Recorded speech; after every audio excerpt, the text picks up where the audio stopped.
Oke, kita lanjut ke soal nomor 6 sampai dengan 10. Pastikan kamu untuk melihat soalnya itu bisa lihat di description video, itu ada tautan yang udah aku bagikan.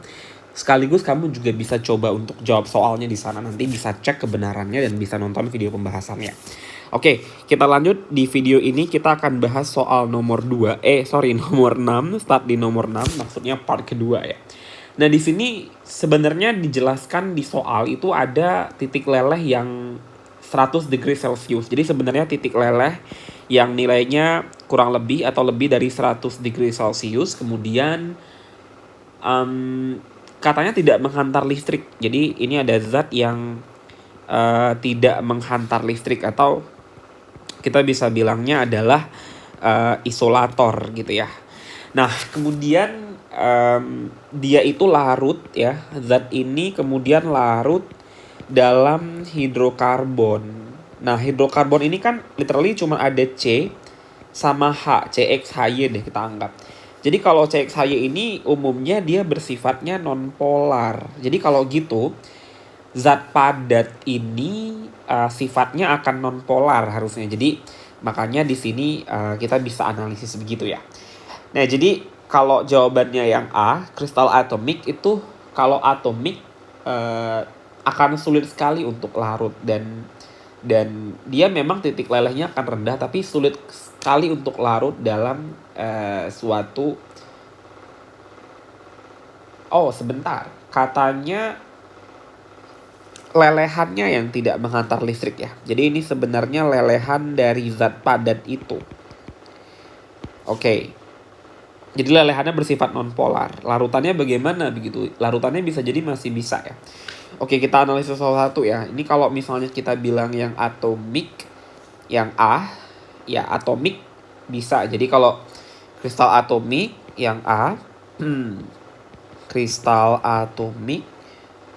Memang kalau atomik ini titik lelehnya akan relatif lebih rendah gitu ya dibanding kristal molekuler. Tapi untuk larut hidrokarbon tuh masih rentan tidak larut juga sebenarnya. Jadi bisa jadi bukan A jawabannya. Kemudian kalau yang B, nah kalau ionik ini jelas, ionik itu memang dalam keadaan lelehan dia salah karena ionik itu.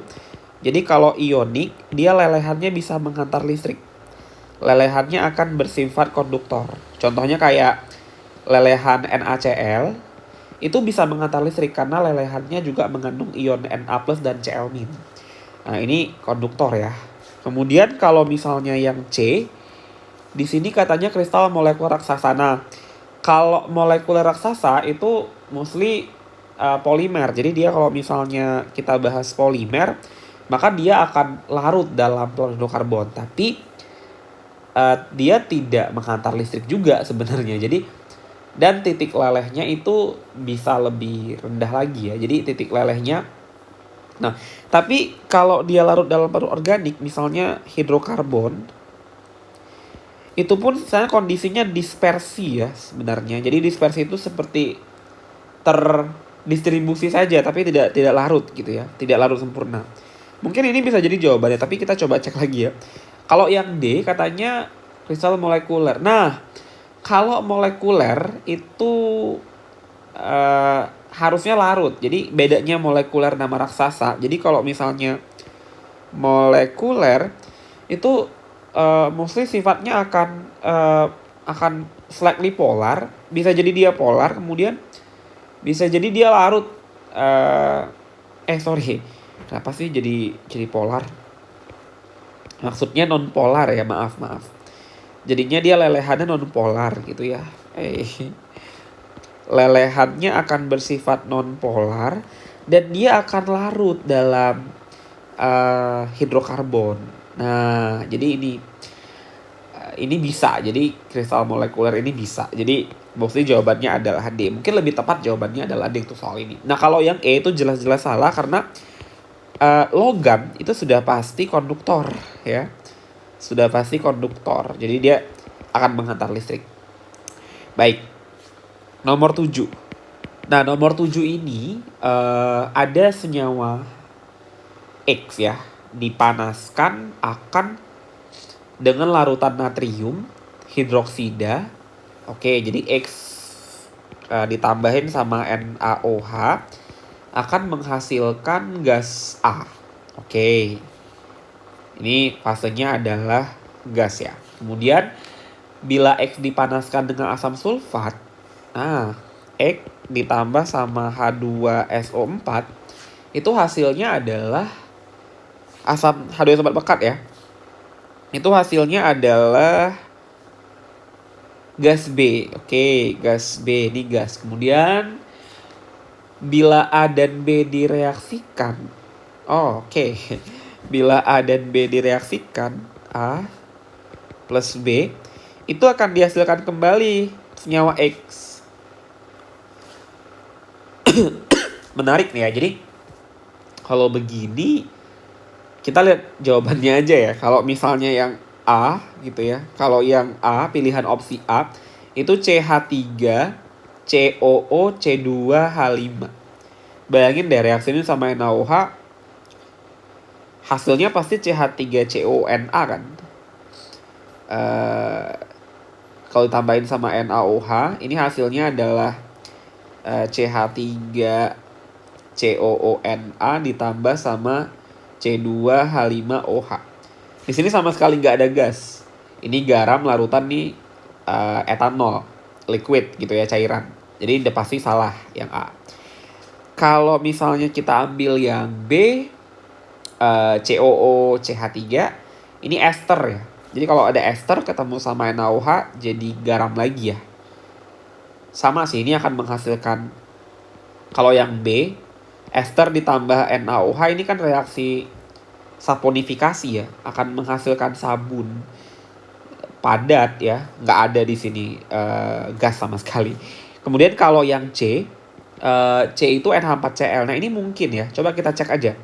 NH4Cl itu kalau kita reaksikan, nih kita coba anggap ini X-nya. Berarti kalau kita reaksikan NH4Cl ditambah sama NaOH, itu hasilnya ada gas A katanya. Nah, gas yang bisa dihasilkan di sini sebenarnya NH3 karena ada NH4Cl di situ. Jadi yang mungkin dihasilkan dari ini itu NH3 ya, NH3 gas. Kemudian ditambah sama ya sisanya. Jadi nanti di sini ada ini, perhatikan bahwa Cl akan berikatan sama Na akan menghasilkan NaCl. Ini fasenya adalah aqueous ditambah sama, berarti sisanya apa tadi? Ada 1H di sini berikatan sama OH, jadinya ditambahin H2O. Nah, ini bisa jadi ya, jawabannya bisa benar ini. Nah, kita cek kalau dia bereaksi sama H2SO4. Kalau NH4Cl kemudian direaksikan sama H2SO4, itu bisa menghasilkan gas lagi. Nah, gas yang dihasilkan kalau direaksikan sama, ini kan gas A. Kalau direaksikan sama gas A itu jadi NH4Cl lagi. Jadi otomatis harus ada HCl kan di sini. Jadi bener ini nanti H-nya akan reaksi sama sini. Jadi tukaran ion saya di sini. Jadi di sini tinggal tukar ion. Ini kan NH4+, ini Cl-. Ini kan ada 2H+ sama SO4. Gimana sih nulisnya nih? Sama SO4 2-. Jadi tukar ion aja. Maka jadinya hasilnya adalah NH4 2 kali SO4 ya. Ini aqueous ditambah sama HCl. Nah, HCl-nya gas. Nah, ini jadi disetarain aja. Nah, kalau ini kita anggap gas B. Jadi kalau seandainya gas B ini direaksikan sama A, berarti A tadi kan NH3 gas A ditambah sama HCl yaitu gas B, hasilnya adalah NH4Cl, bener. Dan ini adalah X. Maka jawabannya yang tepat adalah yang C untuk nomor 7. Bisa ya, coba-coba aja gitu. Jadi harus dicoba-coba ya. Nah, kemudian kita lanjut nomor 8. Nah, nomor 8 ini topiknya apa ya? Coba kita cek. Nomor 8 itu pernyataan manakah yang dapat menjelaskan bahwa endapan magnesium hidroksida dapat larut dalam larutan aqua NH4+, tetapi tidak larut dalam aqua NaCl. Gimana? Kita punya endapan magnesium hidroksida NgOH 2 kali. Nah, di sini katanya dia akan larut dalam larutan NH4Cl aqueous. Tapi justru tidak larut kalau pakai NaCl aqueous gitu ya. Kenapa gitu ya? Alright, katanya, ini menjelaskan ya mana yang benar. Kalau opsi A itu di situ disebutkan dalam air larutan NH4Cl menghasilkan NH4OH dan ion OH-. We try, kita coba lihat ya apakah benar. NH4Cl ini kan sebenarnya adalah larutan garam. Sebentar. Ini apaan ya? NH4Cl ini kan sebenarnya larutan garam yang kalau direaksikan dalam air dia akan jadi NH4 plus aqueous tambah Cl- aqueous gitu kan. Nah, dalam air dia akan mengalami hidrolisis. Nah, hidrolisis, ingat, karena NH4Cl ini kan garam. Nah, jadi dia garam. Jadi akan terjadi hidrolisis. Ion-ionnya dihidrolisis. Sehingga nanti kita bisa reaksikan NH4 plus aqueous ini akan bereaksi sama air H2O liquid. Itu akan setimbang menghasilkan apa? H2O ini kan terpecah dari H plus dan OH- sebenarnya. Karena ini muatannya negatif, ini positif, dia akan bergabung sehingga jadinya apa hasilnya? NH4OH ya kan? Aqueous ditambah sama sisa H+, sisa H+. Maka hasilnya ada H+, bukan OH-. Maka pilihan A opsinya salah ya. Kemudian kalau yang B, ion NH4+ akan menurunkan nilai hasil kelarutan MgOH. Menurunkan hasil kali kelarutan. Ingat ya, di opsi yang ini dibilang menurunkan kelarutan dari MgOH 2 kali. Itu efeknya dari ion NH4+. Perhatikan, dalam MgOH 2 kali hanya ada ion Mg2+ dan OH-. Sedangkan ion NH4+, ya, katanya NH4+ akan menurunkan. Yang dapat menurunkan kelarutan itu adalah ion sejenis. Tidak ada yang sejenis dengan NH4+, maka ini juga salah. Oke. Kemudian kita bahas yang C. Opsi C, larutan garam NH4Cl kurang terdisosiasi sempurna dibanding NaCl. Nah, ini menarik nih. Tapi salah ya. Karena NH4Cl, saya bilang tadi, NH4Cl ini garam. Dan dia akan jadi NH4 plus tambah Cl-. Sama dengan NaCl menjadi Na plus tambah Cl-. Hanya saja hidrolisisnya yang berbeda. Kalau yang ini tidak terhidrolisis. Tidak terhidrolisis. Kalau ini mengalami hidrolisis. Itu aja yang membedakan. Tapi garamnya sama-sama terionisasi dalam air. Tapi pH-nya beda. Nah, kalau ini pH-nya adalah 7 netral karena sama-sama ion kuat. Berasal dari dari asam kuat dan basa kuat ya. Ini asam kuat, ini Na plus itu basa kuat ya. Ini asam kuat. Nah, sedangkan NH4 plus ini berasal dari asam yang basa lemah. Ini asam kuat sehingga garam yang dihasilkan di sini itu cenderung pH-nya akan kurang dari 7. Jadi NH4Cl ini kurang 7 pH-nya. Jadi pH-nya yang beda, tapi ionisasinya sama aja. Salah juga. Kemudian opsi D. Nah, opsi D, larutan Na plus dan ion Mg2+ adalah isoelektronik. Elektronnya sama katanya. Bentar. Na plus berarti elektronnya awalnya Na kan 11 ya. Kalau jadi Na plus maka jadi 10 ya. Kalau Mg itu 12. Kalau jadi Mg2 plus tuh jadi 10. Elektronnya sama sih bener. Emang iso elektronik. Tapi apakah karena ini membuat kelarutan? Gak ada hubungannya. Kelarutan gak ada hubungan sama elektron. Oke, jadi ini salah. Gak ada hubungan ya. Benar tapi gak ada hubungannya. Jadi bukan ini jawabannya. Maka jawabannya pasti E gitu ya. NH4+ dalam air menghasilkan ion H3O+. Ini udah kita jawab di yang sebelumnya.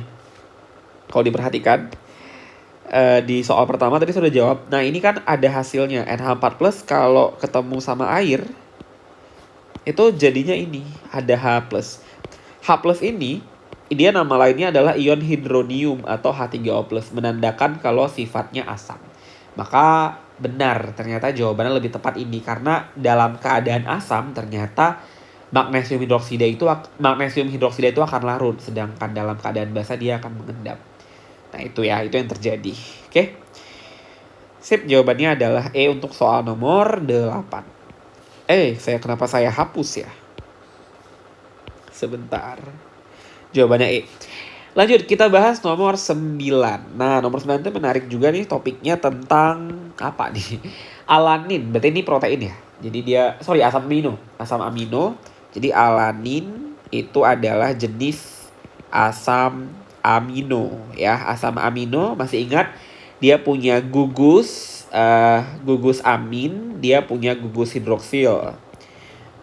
Karboksilat. Ya, karboksilat. Ini menunjukkan dia akan bersifat basa. Ini membuat dia sifatnya asam. Maka nanti mostly dari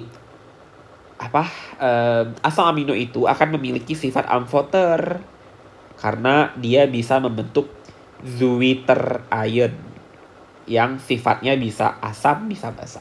Kita cek nanti ya. Nah, katanya nilai Ka-nya, nah benar kan? Karena dia punya Ka, nilainya 4,5 kali 10 minus 3. Dan Kb-nya 7,4 kali 10 minus 5. Oke. Dalam air, spesies mana yang mempunyai konsentrasi paling tinggi pada pH 7? Nah, katanya pH-nya akan 7, ditanya mana yang spesiesnya akan paling tinggi konsentrasinya. Kita akan lihat ya. Jadi perhatikan dulu di sini kalau kita gambar ulang bentuk alanin itu. Kalau saya terjemahin gambarnya kan tadi strukturnya. Jadi ini alanin awalnya kan begini saja ditulis. Rumusnya adalah H2N kemudian C H mengikat CH3 terus COOH begini kan. Kita terjemahin ya bentuknya berarti begini. Ya di sini ada NH3, ada H2N kemudian C, ada H mengikat CH3 kemudian COOH begini kan. Nah, ini sisi yang dia bersifatnya saya ganti gini aja. Nah, sisi yang ini sifatnya adalah asam. Kalau yang saya kasih hijau sisinya basa. Jadi ini akan menjadi asam karena ada COOH yang bisa melepas ion H+. Ini bisa jadi basa karena nanti dia bisa menerima H+ dari sini.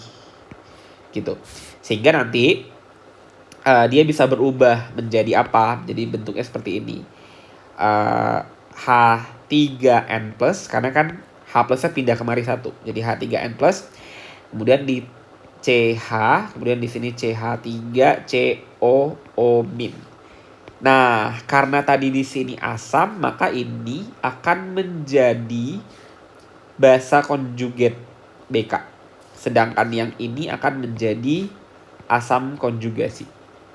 Nah, kita akan uji kira-kira mana yang konsentrasinya akan lebih yang paling tinggi dalam keadaan KAKB ya. Nah, kita akan coba untuk menggunakan persamaan Henderson-Hasselbalch. Jadi, ingat dulu di sini bahwa pKa itu adalah min log daripada Ka. Berarti ya 3 dikurang log 4,5 itu hasilnya 2,35, cari aja. Nah, kalau PKB itu adalah minus logaritma dari KB berarti ya. Maka jadinya nanti 5 dikurang log 7,4. Maka hasilnya adalah 4,13. Nah, kalau begitu pada saat pH-nya sama dengan 7, maka otomatis pOH-nya juga sama dengan 7. Kenapa? Karena pH ditambah pOH adalah 14. Masih ingat kan? Nah, itu persamaannya. Karena ini maka jadi muncul ini ya. Lalu kita mau jawabnya menggunakan persamaan. Nah, kita pakai persamaan Henderson-Hasselbalch. Nah, persamaannya yang mana? Yang pertama untuk pH dulu. Kalau untuk pH itu menggunakan pKa ditambah log ya. Log basa konjugasi, ini konsentrasi ya, dibagi sama konsentrasi asam. Nah, begini caranya.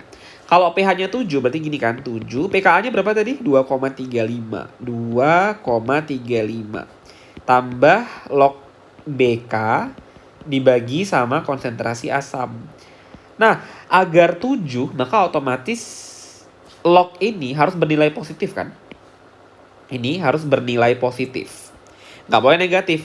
Kalau bernilai positif, maka konsentrasi BK itu harus lebih gede daripada konsentrasi asam.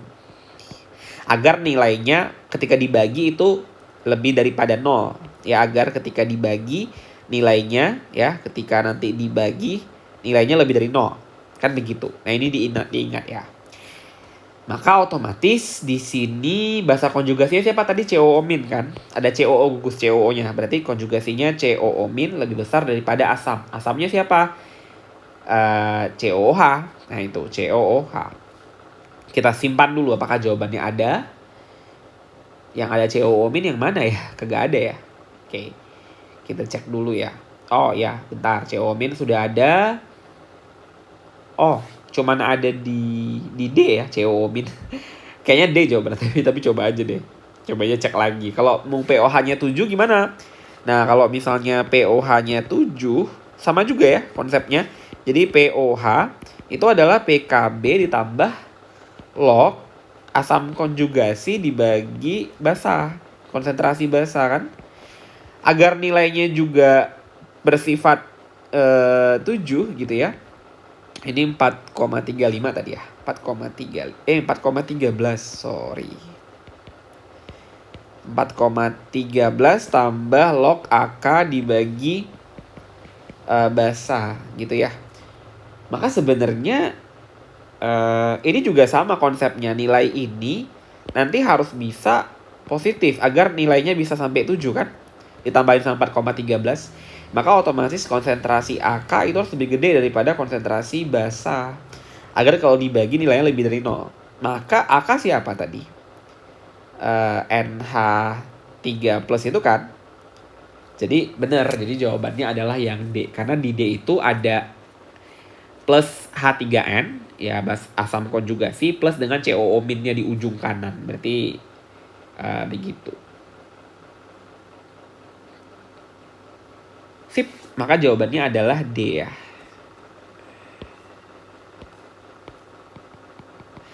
Oke, berikutnya kita lihat nomor 10 ya. Nomor 10 ini bicara hibridisasi. Saya udah pernah bahas di video sebelumnya di minitas kedua atau pertama gitu ya. Sering cek aja ya, nomor 10 ini ada cara mudahnya untuk menentukan hibridisasi. Jadi di sini strukturnya adalah H3C, kemudian rangkap tunggal CH, kemudian double bond CH, kemudian COOH begitu ya. Ditanyakan ada berapa banyak atom karbon yang hibridisasinya adalah sp2. Ada berapa banyak. Nah, ingat kalau kita buat hibridisasi kita fokus ke karbon aja berarti ya. Nah, perhatikan di yang pertama, di yang kanan banget ya. Ini 1 ikatan, ini 2 ikatan, ini 3 ikatan. Kalau 3 ikatan berarti 1 milik orbital P, 2 lagi milik satu milik orbital S, 2 lagi milik P. Selesai. Kemudian kalau yang ini C, 1, 2, 3. Berarti berapa? Ya, sp2 juga ya. Kalau yang ini, yang ujung kan kiri 1, 2, 3, sp2 juga ya. Nah, kalau yang di ujung sini ini apa orbitalnya kita cek ya. Kan CH3 begini kan sebenarnya. Nah, ujungnya ada C. Maka 1, 2, 3, 4 sp 3. Karena 1 milik S, P-nya 3. Karena orbital P cuma ada sampai optimalnya 3 kan. Maka yang orbitalnya sp2 itu hanya ada 1, 2, 3. Maka jawabannya adalah yang D. Jadi gitu ya cara mudah menentukan orbital. Lihat aja ikatannya. Jadi dia mau ikatannya double atau single, 1 orbital dianggapnya. Nggak bisa dihitung 2. Satu lagi kalau ada PEB, misalnya di ujung nanti ada begini. Di ujungnya ada let's say ada N begini ya. Ada N, kemudian double bond, kemudian ada H gitu ya. Gimana sih? Sebentar. Ini membingungkan ya. Kita gambar struktur asli aja deh. Yang tadi ada apa, alanin kan. Alanin tuh kan kalau saya lihat ini di ujung. Ini kan NH2 ya. Sebenarnya kan kalau kita jabarin NH2 ini kan sebenarnya begini kan. N ada H. Begitu. Ini ada ikatan. Nah, N itu kan sebenarnya ikatannya dia 5 elektron valensi, maka ada PeB di sininya. Nah, PeB ini hitung satu orbital. Ini 1, ini 2, ini 3, ini 4. Maka N ini sp3 dia, bukan sp2 karena ini dihitung satu hibridisasi. Ya, satu orbital hibridisasi, gitu ya. So, ini untuk soal nomor 10. Kalau gitu kita lanjut ke soal 11 sampai 15 di video berikutnya. Tetap tonton video ini sampai dengan selesai. Terima kasih. Bye-bye.